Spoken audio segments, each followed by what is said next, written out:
2023 assembly ఎన్నికల్లో BRS నుంచి గెలిచిన ఎమ్మెల్యే తర్వాత కాంగ్రెస్ తో చేరిపోయారు. రాష్ట్ర వ్యాప్తంగా కాంగ్రెస్ లో చేరిన 10 మంది ఎమ్మెల్యేలపై అనర్హత వేటు వేయాలని బీఆర్ఎస్ సుప్రీంకోర్టులో ఆశ్రయించింది.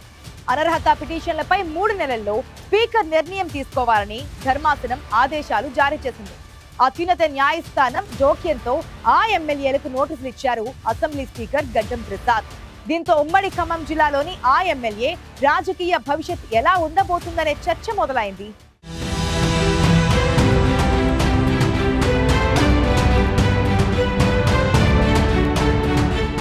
Tellam Venkatrao Bhadrachalam MLA car party గుర్తుతో గెలిచి కాంగ్రెస్ కి జయకొట్టిన ఈ ఎమ్మెల్యే భవిష్యత్తుపై పెద్ద చర్చే జరుగుతోంది.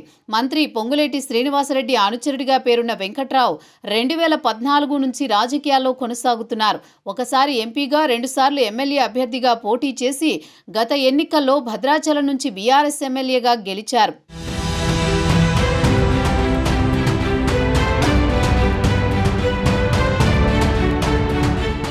అసెంబ్లీ ఎన్నికలకు ముందే కాంగ్రెస్ ని వీడి బీఆర్ఎస్ లో చేరారు తెల్లం వెంకట్రావు. భద్రాచలం జిల్లాలోని 5 అసెంబ్లీ స్థానాల్లో 3 చోట్ల కాంగ్రెస్ కొత్తగూడెంలో ఆ పార్టీ బలపరిచిన సిపిఐ అభ్యర్థి గెలవగా అప్పటిదాకా కాంగ్రెస్ సిట్టింగ్ స్థానంగా ఉన్న భద్రాచలం మాత్రం బీఆర్ఎస్ ఖాతాలో పడింది.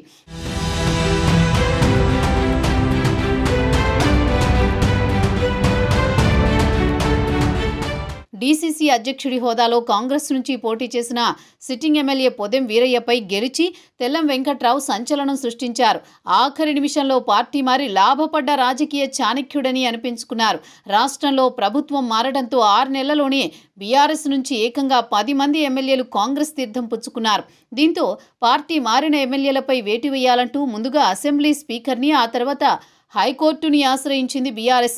అనేక మలుపుల తర్వాత ఈ అంశం సుప్రీంకోర్టుకు చేరింది. సుప్రీం ధర్మాసనం ఆదేశాలతో విచారణకు రావాల్సిందిగా పార్టీ మారిన ఎమ్మెల్యేలకు స్పీకర్ గడ్డం ప్రసాద్ నోటీసులు జారీ చేస్తున్నారు.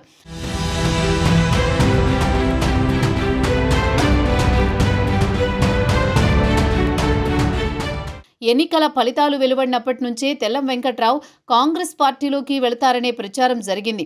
అయితే ఎప్పటికప్పుడు ఆయన ప్రచారాన్ని ఖండిస్తూ బీఆర్ఎస్లోనే కొనసాగుతారని చెబుతూ వచ్చారు. ఇక భద్రాచలం ఎమ్మెల్యే బీఆర్ఎస్లోనే కొనసాగుతారని అంతా అనుకుంటున్న సమయంలో 2024 ఏప్రిల్ 7న సీఎం రేవంత్ రెడ్డి మంత్రి పొంగులేటి సమక్షంలో కాంగ్రెస్ కండువా కప్పుకున్నారు. నియోజకవర్గ అభివృద్ధి కోసమే అధికార పార్టీలో చేరాల్సి వచ్చిందని చెప్పుకొచ్చారు తెల్లం వెంకట్రావు. ఎన్నికల ముందు తెలివైన నిర్ణయం తీసుకుని కాంగ్రెస్ ని దెబ్బకొట్టిన తెల్లం ఇప్పుడు ఆ పార్టీకి మద్దతు ఇచ్చి సంకటంలో పడ్డారు.